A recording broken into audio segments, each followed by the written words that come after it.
Hey folks, Professor G with part two of today's podcast.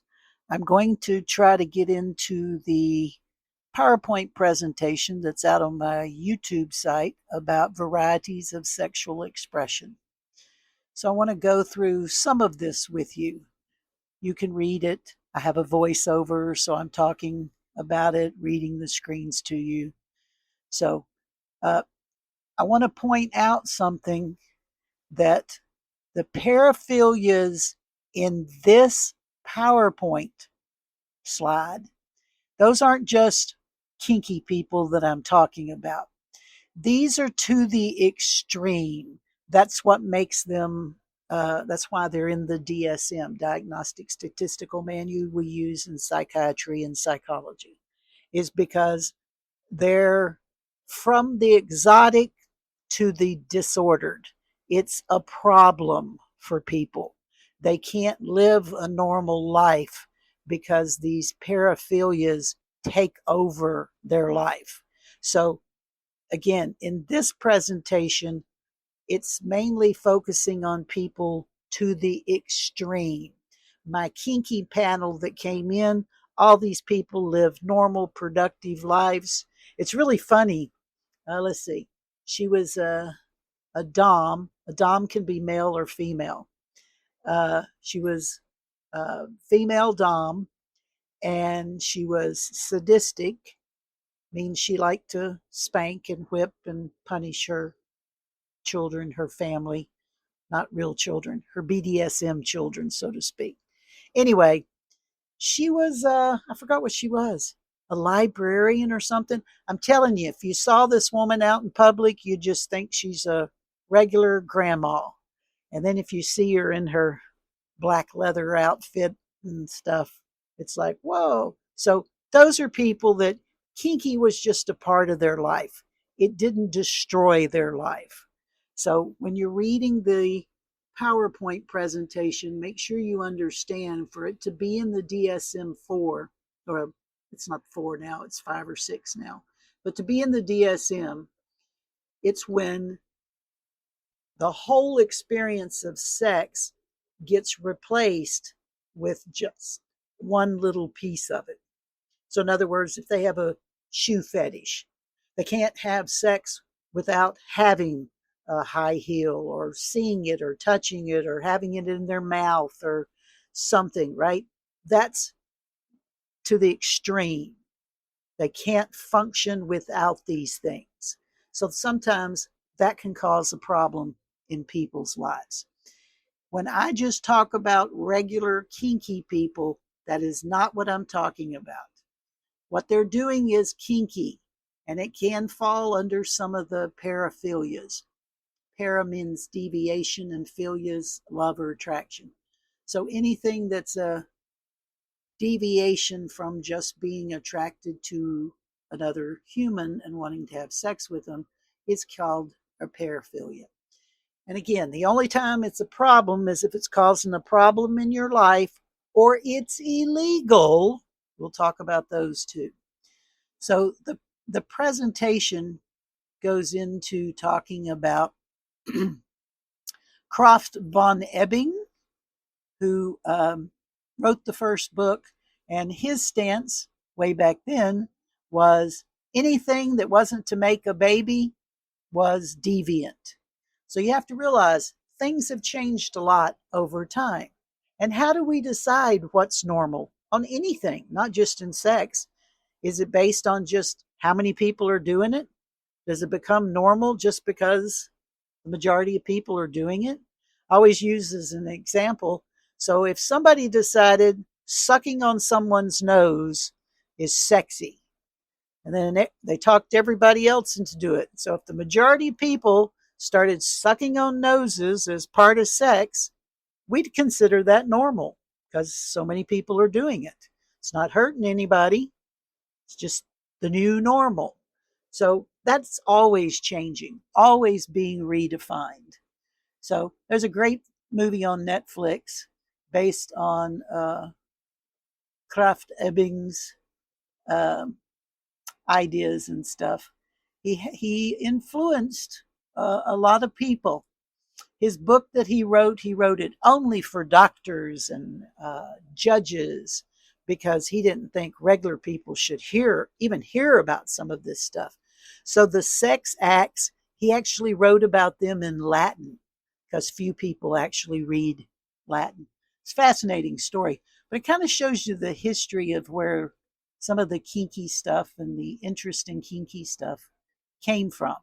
Now, in my presentation, because it was for the human sexuality course, we discussed all the theories behind these, how they develop, and that kind of thing.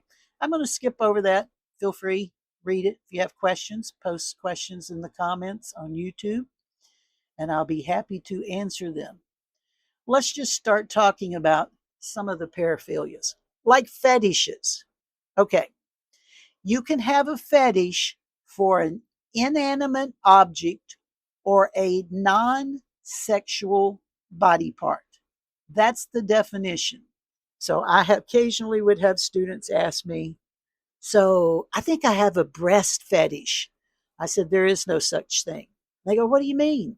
I said, well, a breast is considered a sexual body part.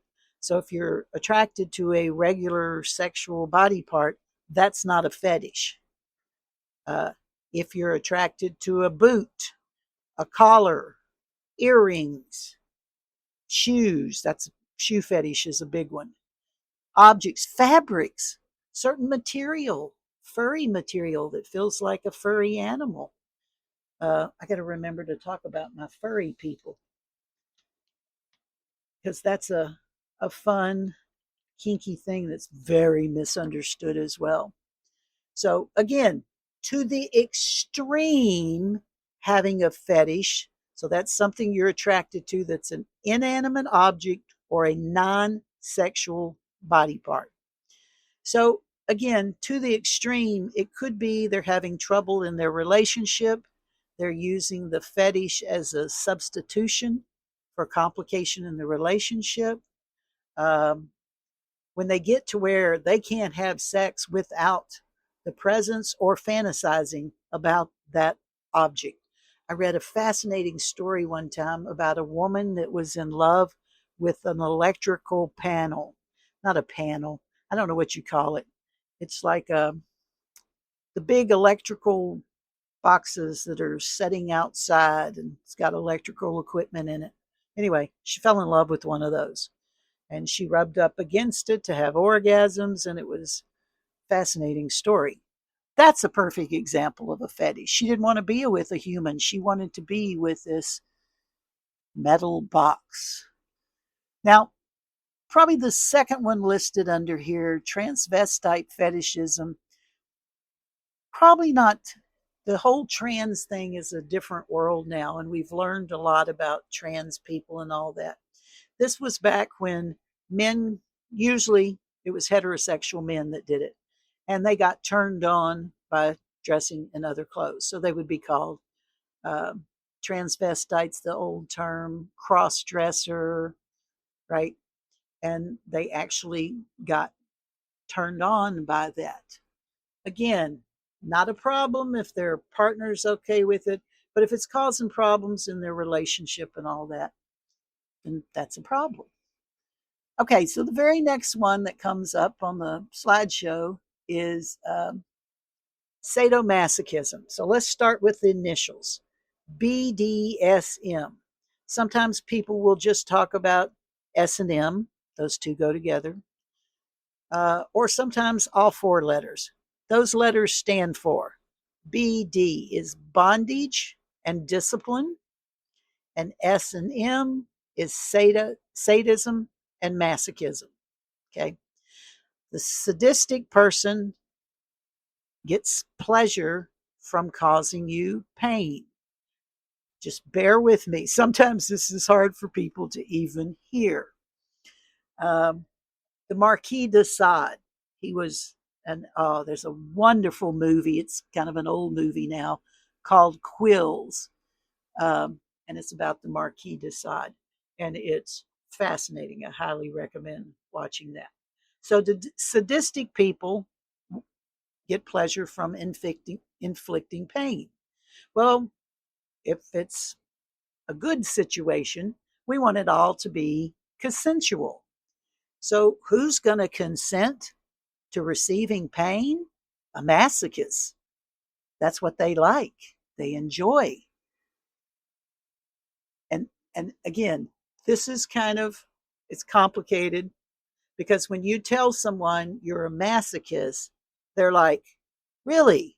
So if I punch you in the stomach right now, you'd enjoy that? No, that's not how it works. Uh, Masochists have all kinds of pain they have to deal with. That's not fun. Stomach ache, root canal, yeah, that's not what we're talking about. What it really gets into is the relationship between the sadistic person and the masochistic person. One, they need each other. One wants to give pain, the other enjoys receiving it, so they kind of need each other. Let's start with simple stuff, nothing big. Spankings. So you can ask somebody, do you enjoy spanking or do you enjoy being spanked? If they enjoy being spanked, they're a masochist. It would also be considered a bottom,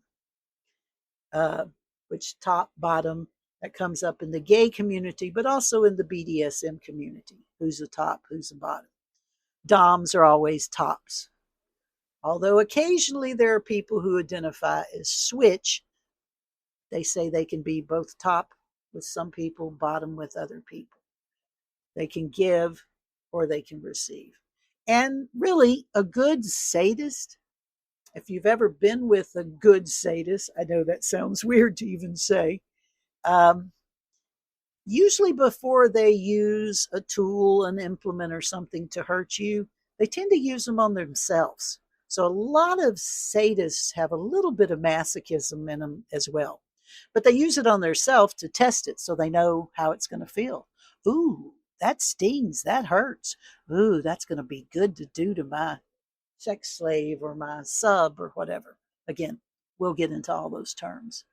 So a masochist doesn't enjoy pain just from anybody. A lot of times it's about what's called a power exchange. So a masochist is choosing to be submissive to their dominant, called a dom, their dominant sadistic person. So they're saying, I will allow you, because it's all consensual, I will allow you to hurt me because I care about you and I know it turns you on. By the way, not just pain, but some masochists also do humiliation. They enjoy being, you're a bad boy. Bend over. Let me spank you. Oh, they're rock hard just from you saying that. Um, so sometimes humiliation is something that people enjoy, being put down and humiliated and that kind of stuff. I will say, as a psychologist and having been in the kink community, I find a lot of people that have past traumas and past abuse, sometimes they use this as their therapy to work out some of their issues. So it can be therapeutic. Again, to the extreme, if we have sadistic people who don't have masochists available that consent to playing with them, and it is called play, um, then again, to the extreme, if they must be hurting people, then that's when you get the bad people who go out and kill people and hurt people and stuff. It's not consensual. That's bad. Nobody, nobody in BDSM is saying it's okay to do that kind of stuff.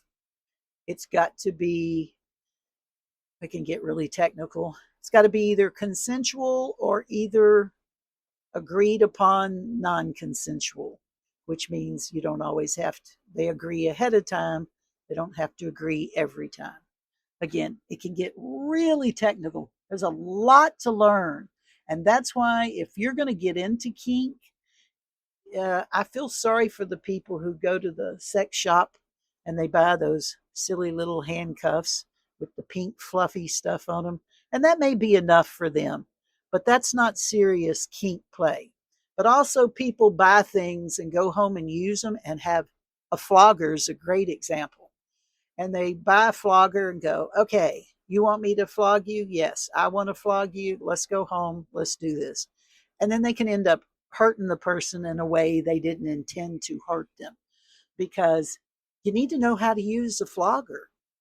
So again, find a good, if you want to get into kink, find a good kink community that offers classes that will teach you how to clean your floggers, how to use your flogger in the correct way. Trust me, you can safely hurt someone, and it's a great experience for both people. By the way, again, back to why in the world was the masochist enjoy being hurt?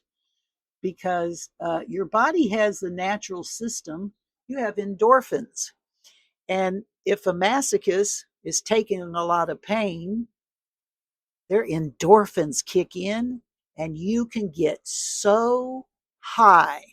It's called being in subspace.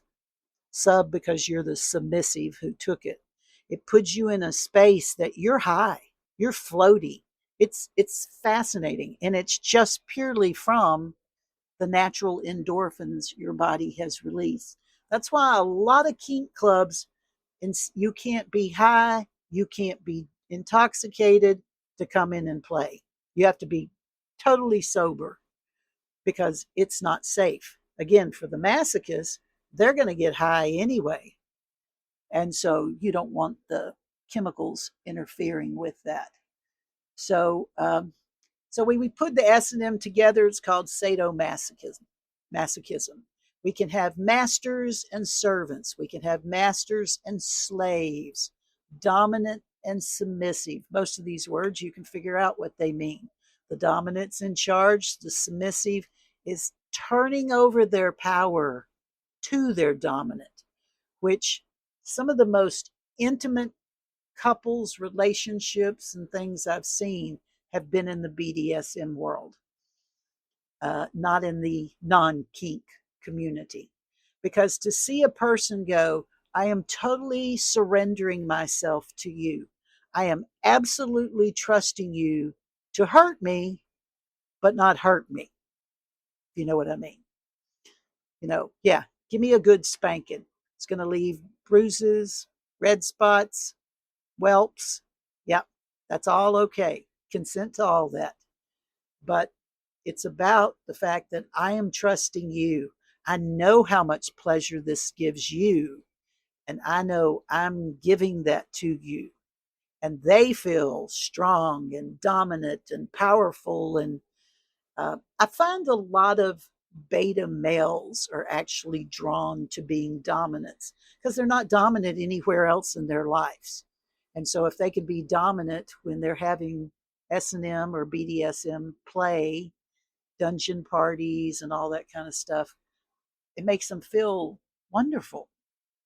Okay, bondage and discipline, the B and the D. Bondage is what it sounds like, being tied up.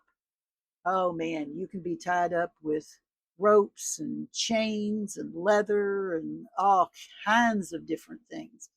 Um, some people really love being restrained. Um, the discipline is, spankings or other types of punishment. You can be caned. You can have hot wax dripped on you. You can have ice. Ice can be very painful. Biting, which, by the way, is in the Kama Sutras, one of the sexiest things you can do with another person is biting all over their body. Sensory deprivation, humiliation, and again, to the extreme, there are people that play with feces. I'm going to take a dump on your face. I was always pretty against the feces play called scatophagia because feces has too much bacteria. It's just not safe. Now, urine, there's a lot of people that really get into the urine play. Pee on you, you pee on me, that type of thing. That's okay because, believe it or not, urine is sterile. So that's safe. That's your thing if you get off on that. And again, it may be your dominant wants to pee on you. May not do anything for you, but you're allowing them to do it because you're serving them, and it's about that relationship that they can do whatever they want to do. This is where you get into safe words. At a lot of the dungeon parties, they use a real simple red light, green light, or yellow light. Red, yellow, green, just like traffic signals. If somebody is, flogging you and it's too much, you could say yellow light, which means just back off a little bit, right? Or if you need it to end, you could say red light. Couples who play together regularly come up with their own safe words. There's scripts, there's all kinds of symbols, there's jewelry people wear. So when you're out, you can see if somebody's a kinky person, if they're a top, if they're a bottom. Oh, one of these days I have to explain the handkerchief code to you. That's pretty interesting. But a lot of things to throw at you right now just to tell you. So, a little bit on the personal side, I identify as a submissive masochist. I'm great at taking pain. I have a high threshold for pain. Again, I'm not doing it for the pain. I'm doing it for the person that I'm attached to and that I'm serving and being submissive to. And for me, it's about the power exchange and the intense. I've never had a relationship as intense as a BDSM relationship. Because again, I'm giving you my whole body to use in whatever way pleases you, and I'm trusting you not to kill me. It's powerful. The most beautiful wedding I ever saw in my life was the Dom and the submissive when they got married. And they took needles and put in each other's chest instead of exchanging rings. It was awesome. It was the most intense wedding ceremony I'd ever seen. Really, really was glad I got invited to that. So again, I had a panel coming in to talk to the class, so I was trying to get them used to some of the terms. We've already talked about those. A top is either a dom, female doms, it's usually spelled DOMME. Again, those are just short for dominant. You might call your dominant mistress, master, ma'am, sir, maybe mommy, maybe daddy. There's a lot of mommy daddy play. You can have, again, kink can be all kinds of stuff. I've even seen people who do race play where they use, words we would never use in public society, and because they actually get off on that. Okay, so there's a bottom, which is usually a sub, which is short for submissive, can also be a slave. Big difference between a sub and a slave is if you agree to be someone's slave, you don't get any input. They decide what they want to do with you, when they want to do it, how they want to do it. It's completely up to them. You have given away all your rights. A sub gets a chance to still agree to everything. Do you want to do this? Do you not want to do this? Subs can be called you're my boy, you're my girl, can also be your puppy, could be your animal, can be your toy. Then there are people who identify as switches, who say they can be top sometimes, bottoms other times, dom sometimes, subs other times, can even be sadistic sometimes, and then masochistic other times. So lots of different terms here. Subspace, I've already mentioned, poly, fluid bound. People who are fluid bound have been tested. They both know they have no sexually transmitted diseases, and they will actually play with their body fluids, and that includes blood. There could be some blood. Typically, most people who play at the dungeon parties practice what's called safe, sane, and consensual. There's also RACK, R-A-C-K, which stands for Risk Aware Consensual Kink. Pansexual. Other people age play. If you want to pretend he's your little boy and that gets you off, You want to pretend the mommy, daddy, incest play, puppy play, whatever. All different types of kink. Um, Again, so much more I can say about the BDSM community, and I may do an entire podcast just for that group. Let me just finish mentioning up here a few of these other paraphilias. Exhibitionist.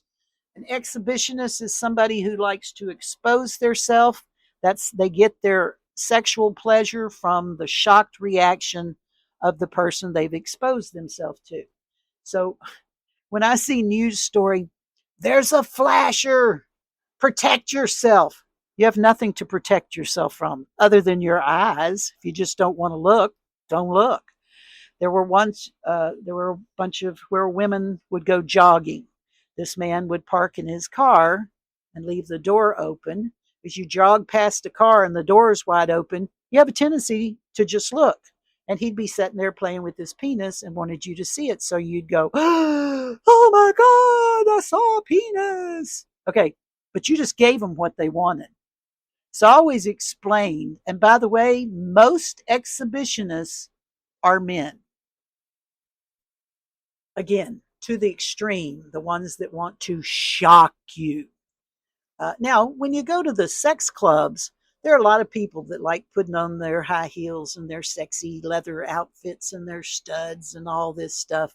And they're totally exhibitionists. They want people to look at them. They want to have sex in front of other people. Yes, that's an exhibitionist as well.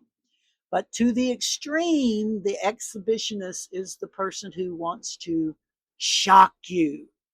So I always try to post when I see people talking about that. Oh, there's a flasher. It's dangerous. You need to be careful. There's no danger from a flasher. Flashers are not rapists. Flashers don't turn into rapists. They get pleasure from shocking you. That's all they want to do. So here's what you do. Don't be shocked. Don't give them what they want. They'll move on. This guy kept parking there because the women kept going by and going, ah, and running. By the way, also under this category, it's called scatophilia. You think it's has to do with scat, which is feces, but it doesn't. It's obscene phone calls. So I'm going to end this one with telling you about my first obscene phone call. It was a single mom, had bought my first little house. The kids and I were living there, and it was a Saturday. And we were either playing or working out in the yard. I'm always working in the yard. And I came in, and this was back when we had landlines. This was before cell phones. We didn't even have star 69 back then. For those of you who don't know what that was, when that came out, if somebody called you and said something and hung up on you, you just pressed star 69 and it would call them right back. You could find out where people called from because we didn't have a way to block our caller IDs back then. So, yeah, you could always do that. But anyway, we had landlines. And so I was in the house, phone rang, and I picked it up. And this guy comes on, and they're always talking soft and breathy. And he asked me, he says, do you like to fuck? And I went, yeah, don't you? And he hung up on me. And I was so disappointed. And I went outside and had a male friend over at the time was helping me do something, build something out in the backyard. And I said, oh man, I just got my first obscene phone call. And he's like, really? What'd they say? I told him, I said, they just asked, do I like to fuck? And I said, yeah, don't you? And they hung up on me. Well, of course, once I became a sex researcher and sex educator, I found out, because he wanted me to, and hang up my phone. Had I done that, he would have called back. He would have kept doing it. He wanted that shocked reaction. And when I just went, yeah, don't you? He hung up. He was like, she's going to talk to me. How dare. I'm sure his erection went, I crushed his erection because I didn't give him the reaction he was looking for. So again, I tried to warn my students. So if you get an obscene phone call, and you don't want them to call back, just talk to them. Just like, yeah, sure, what's the problem? Because that just crushes them. They wanted that scared, freaked out reaction. Now, I haven't finished going through the slide, but we're at the 30-minute mark. So I'm going to go ahead and end this. I may make a part 3 so I can finish talking about it. It's out there for you to look at and go through, but I just don't want to take people. You haven't had all the educational information that my students had by the time we got to this lecture. So if you have questions, post it in the comments. And as always, masturbate, safer sex. Talk to you next time.